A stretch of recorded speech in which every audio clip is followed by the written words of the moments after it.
जळगावातील लखपती दीदी कार्यक्रमाला ज्येष्ठ नेते एकनाथ खडसे यांना निमंत्रणच देण्यात आलं नव्हतं। त्यामुळे खडसेंच्या भाजप प्रवेशावर पुन्हा एकदा प्रश्नचिन्ह उपस्थित झालंय।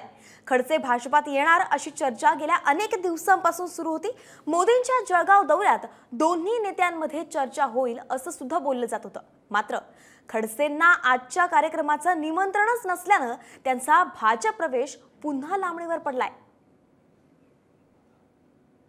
शासन म्हणून तरी आमदाराला निमंत्रण दिलं जातं, पण या क्षणापर्यंत तरी मला निमंत्रण आलेलं नाही।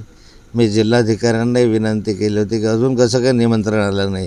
कार्यकर्ते सोडून द्या, ही की कार्यकर्त्यांची सभा नाही आहे, शासकीय सभा आहे, त्यामुळे सर्व आमदारांना निमंत्रण कंपल्सरीच असतं, तो प्रोटोकॉल आहे।